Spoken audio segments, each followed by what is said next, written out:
विनायक द्विवेदी जी, कानपुर से। श्री हरिवंश महाराज जी। महाराज जी, मेरा प्रश्न है कि मैं सरकारी पदों के चयन के लिए तैयारी कर रहा हूँ।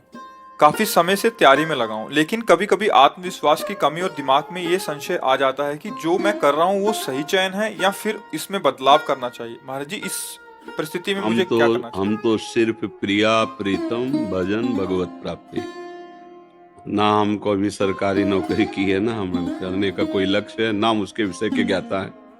बचपन से भगवत मार्ग में रहे हैं, तो वैसे हमने तो एक बोर्ड में लिखवा रखा है कि आप हमसे प्रश्न केवल परमार्थ का, अध्यात्म का, भगवत मार्ग का करें।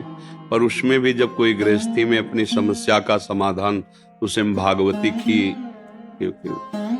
तो हम इतना जरूर कहते हैं, उत्साह संपन्न मदीर्घ सूत्रम क्रिया विधिज्ञम विष्णे सुशक्तम सूरम कृतज्ञम दृढ़ सौहृदन से लक्ष्मी स्वयं याति निवास है। तो जगत की उन्नति के लिए कह रहे हैं ये श्लोक। जागतिक ईश्वरी की प्राप्ति, चाहे नौकरी हो, चाहे व्यापार हो, चाहे किसानी हो, चाहे किसी भी का उत्साह संपन्न, कभी अपना उत्साह टूटने नहीं देना चाहिए।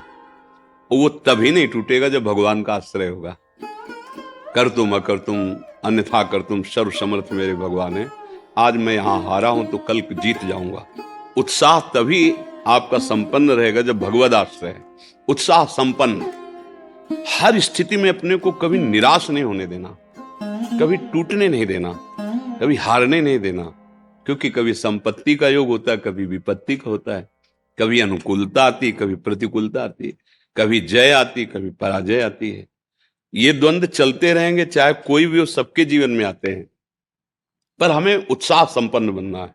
इसके लिए भगवद आश्रय अंदर से चलना चाहिए। हरि शरणम, हे भगवान मैं आपकी शरण में हूं।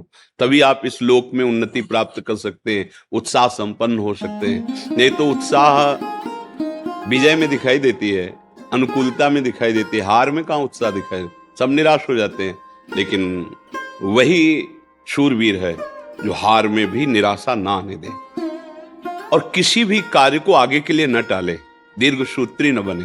इसलिए मदीर्घ सूत्रम अदीर्घ सूत्री, तत्काल जो कार्य हमें कल करने के लिए दिया गया है, भले संपन्न कल हो, लेकिन चिंतन के द्वारा हम पूरा आज ही कर लेते हैं कि ऐसे से ऐसे ऐसे ऐसे करना है। हम कार्य की सफलता का पूरा अपने दिमाग में बैठा लेते हैं चिंतन के द्वारा।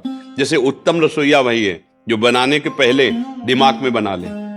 उत्तम कार्यकर्ता वही है जो कुछ भी कार्य करने के पहले दिमाग में पूरा उसका निश्चय कर ले। ऐसे ही मदीर्घ सूत्रम, किसी कार्य को आगे टाले ना। अगर इस संसार में उन्नति प्राप्त करनी, हमें परीक्षा 1 महीने बाद देनी है, लेकिन आज ही प्रश्न कर लिया जाए तो उसका उत्तर हम दे देंगे, ऐसी तैयारी रखनी चाहिए। कल के कार्य को आज ही संपन्न करने की वृत्ति रखना है। क्रिया विधिज्ञम, जिस कार्य में लगे उसको विधान से करें, मनमानी नहीं। चाहे वो पढ़ाई हो, चाहे वो व्यापार हो, चाहे वो किसानी हो, अलग अलग विधान होते हैं ना। व्यापार का अलग विधान होता है, नौकरी का अलग विधान होता है। अलग अलग जो विधान है, जो सिस्टम है, बिल्कुल ठीक उसके अनुसार आपको ज्ञान होना है। क्रिया विधिज्ञम, और जो कार्य आपको दिया गया है वो एकाग्र होकर करें। व्यसने स्वशक्तम, आपको जो व्यापार है, जो भी कार्य दिया गया, पढ़ाई, जो नौकरी, उसमें आसक्त हो जाइए संसारिक उन्नति के लिए। अगर हमें आर्मी में जाना है तो जो कल हमारी परीक्षा होगी उसको हम जानकारी करके पहले आज ही हम उसमें पुष्ट हो जाते हैं। अगर इतने किलोमीटर दौड़ना तो 1 किलोमीटर और आगे की हम रफ्तार बढ़ा के रखते हैं। इतनी ऊंचाई तो इससे और ऊंचे, इतना अभ्यास। क्रिया विधिज्ञम व्यसने सुशक्तम शूरम, हृदय को सदैव बलवान रखे। हृदय में कभी दुर्बलता, नीचता हमारे हृदय को छू ना जाए। अगर हृदय बलवान रहेगा, आपका संकल्प दृढ़ रहेगा, आपका भाव दृढ़ रहेगा, तो पराजय भी आपकी विजय का हेतु बन जाएगी। शूरम और कृतज्ञम, अगर कोई आपका उपकार करता है तो कभी विश्वासघात न करे, उसका कृतज्ञ रहे। अगर एक बार भी उसने कोई हमें धर्म की शिक्षा दी, हमारे को बचाया, हमारे को वो सत्य मार्ग पर, तो हम सदैव कृतज्ञ रहें। हम ऐसा विश्वासघाती स्वभाव हमारा ना हो। दृढ़ सौहृदय से, पूरा परिवार या मित्र मंडली, हम ऐसे आचरण करें कि वो हमें प्यार करे सौहृदय से, कि यार ये तो अपना बंदा इतना विश्वसनीय है कि अगर किसी भी तो इससे धोखा नहीं हो सकता। अगर ऐसे स्वभाव वाला व्यक्ति है तो जो पद चाहे उसे प्राप्त हो सकता है, भगवान का आश्रय और इन लक्षणों का जीवन में, फिर निराशा नहीं होगी। अगर आप अच्छे आचरण नहीं करेंगे, पाप कर्म करेंगे, तो जो बचे हुए सुकृत हैं वो भी नष्ट हो जाएंगे। अगर जो उन्नति का मार्ग है वो भी पतन के मार्ग में बदल जाएगा।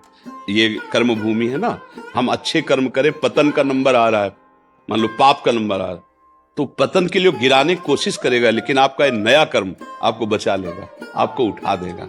भगवद आश्रय और सत्य आचरण करना, कभी भी निराश ना होना, देखो कहीं पराजय नहीं होगी।